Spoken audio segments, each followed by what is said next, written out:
तो guys welcome back to my channel football information के बारे में। अब आज हम बात करेंगे कुछ ट्रांसफ़र के बारे में और क्लब वर्ल्ड के बारे में।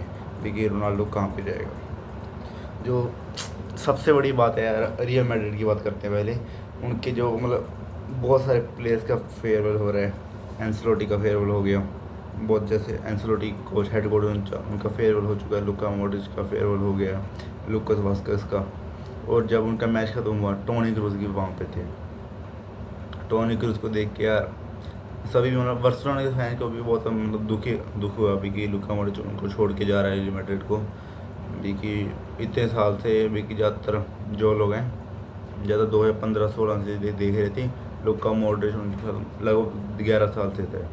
अब वो क्लब को छोड़ के जा रहे हैं और लुकास वास्केस भी छोड़ के जा रहे हैं। और कार्लो एंसेलोटी भी, जिन्होंने क्लब की हिस्ट्री में सबसे ज़्यादा ट्रॉफी जिताई क्लब को एज अ मैनेजर में कोच, और उस क्लब के कोच के 15 ट्रॉफी जिताई हैं। और अब हम बात करते हैं फ्लोरेंस विर्ट्ज की।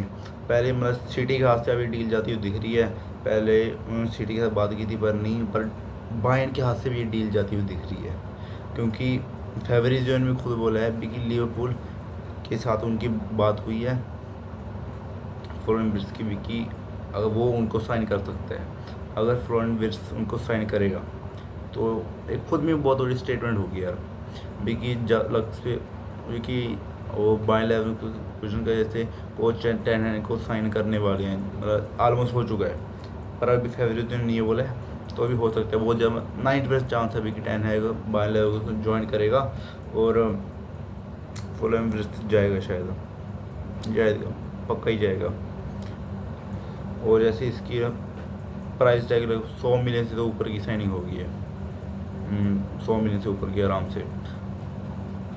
अगर ये साइन हो सकता है तो फिर ये लिवरपूल के लिए ट्रांसफ़र विंडो बहुत ही महंगी जाएगी। और वो मतलब एक पूरी सुपर टीम बिल्ड कर लेंगे, क्योंकि उन्होंने अपना राइट बैक साइन कर लिया है ट्रेंट के जाने के बाद। ट्रेंट रियल मैड्रिड ज्वाइन करेगा और उनके अब मिडफील्डर भी हो जाएगा उनके पास।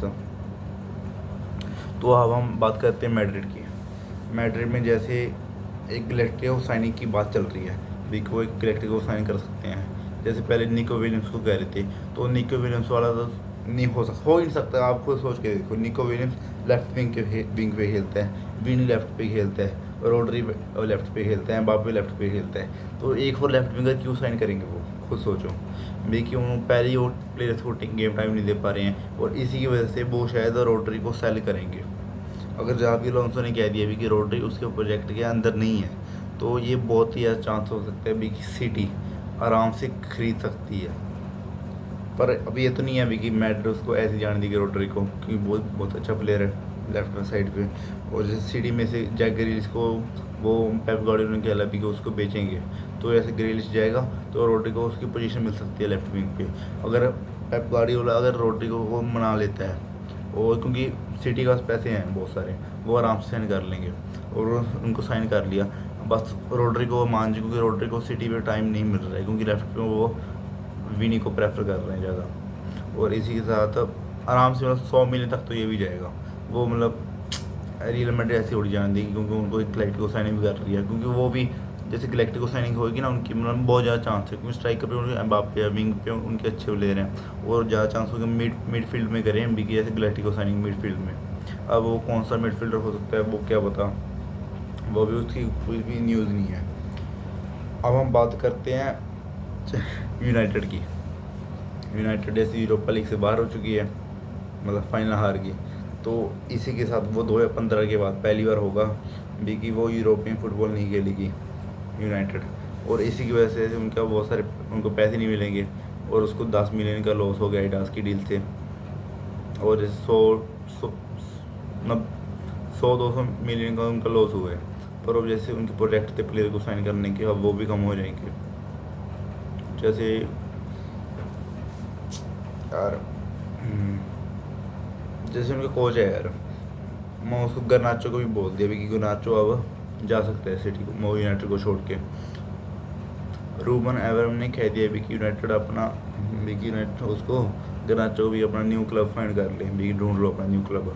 अब न्यू क्लब ढूंढेगा वो अपना, क्योंकि गर्नाचो ने बोला था भी कि उसने सिर्फ 20 मिनट मिले उसको सिर्फ फाइनल में, पर वो पूरा वैसे यूरोपियन लीग में हर एक मैच में उसने स्टार्ट किया था, पर सिर्फ उसको 20 मिनट दिए कि गर्नाचो इस बात पे खुश नहीं है। और रूवन में क्या भी कि सेमीफाइनल में गर्नाचो ने एक बहुत ही बड़ा मिस किया था सेमीफाइनल में, भी ओपन चांस मिस किया था। अब इसकी बात ठीक है कि प्लेयर में डिसिप्लिन होना चाहिए। अगर जैसे ना ही रूवन को ना ही रैशफोर्ड पसंद है, ना ही गर्नाचो पसंद है, ना ही कैज़िमीरो पसंद है उसको, तो जैसे उसको कोई रिजल्ट नहीं आया, वो ऐसे मर्जी कर रहा है। पर अब ऐसे कोच कुछ बोल नहीं सकते क्योंकि मिड सीजन आया है वो, तो ना उसने अपना कोई प्लेयर साइन किया है। उसको जो प्लेयर मिले थे 10 हैंड के, वो 10 हैंड की साइनिंग थी सारी। जो उसके बाद थी एंटोनी था, वो भी 10 हैंड का ही दबाया हुआ था उसको।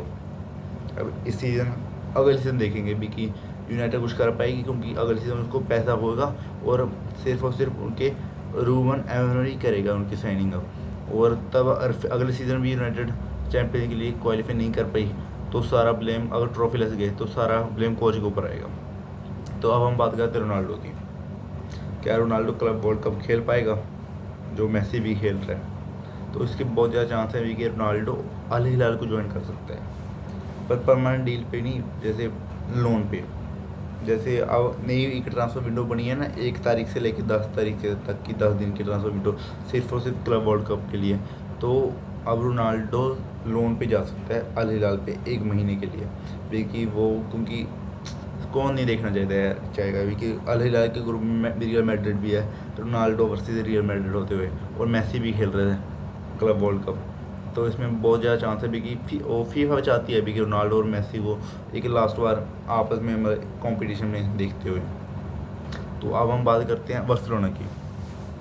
जैसे बार्सिलोना ने देख लिया लुइस डियाज को साइन करने के लिए, जैसे मेरी तरफ से मैं आपसे बताता हूँ कि मुझे लुइस डियाज इतना मतलब हमारी टीम के लिए इतना अच्छा नहीं लगता, इतना सही मुझे नहीं लग रहा है। जैसे हम उसको छोड़ के इसे रैशफोर्ड को साइन कर सकते हैं, क्योंकि डिसिप्लिन तो यार जैसे प्लेयर में आ जाएगा। हंसी फ्लिक है हमारे पे, वो उस प्लेयर को सही कर देगा। जैसे रैशफोर्ड में कितना टैलेंट है, वैसे एस्टन विला भी बहुत अच्छा खेलता है, उसने चैंपियन लीग में बहुत अच्छा खेला, क्वार्टर फाइनल तक पहुंचा उनके एस्टन विला। अगर रैशफोर्ड को अगर लेवेंडोव्स्की की रिप्लेसमेंट के लिए साइन कर सकते हैं, अगर ये हुआ, और बहुत ज़्यादा चांस है कि ये साइनिंग जैसे 50 मिलियन तक जाएगी, 50-60 मिलियन तक। अगर उसी जगह पे लुइस डियाज को साइन करते हैं, ये साइनिंग 90 से लेकर 100 मिलियन तक जा सकती है। और इसकी कोई गारंटी नहीं है अभी कि प्लेयर यहाँ पे चलेगा, क्योंकि जैसे मैं नहीं कह रहा कि लुइस डियाज वो तो अच्छा प्लेयर नहीं है, अच्छा प्लेयर है लुइस डियाज, पर वो इसकी मतलब पक्का नहीं है ना भी कि इतना महंगा प्लेयर लेके आएंगे, और वो इतना सुपरस्टार भी नहीं है कि कुछ चलेगा ही चलेगा।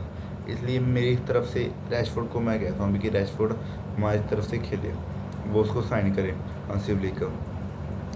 और जैसे इस सीज़न बार्सिलोना ने जैसे बहुत अच्छा किया है, जैसे उनका रेवेन्यू बहुत अच्छे है, पैसे की उनको दिक्कत होगी नहीं। अब प्रॉफिट के जैसे 1 बिलियन का उनका प्रॉफिट हुआ है, तो मैं कहता हूँ रैशफोर्ड को साइन करना चाहिए उनको।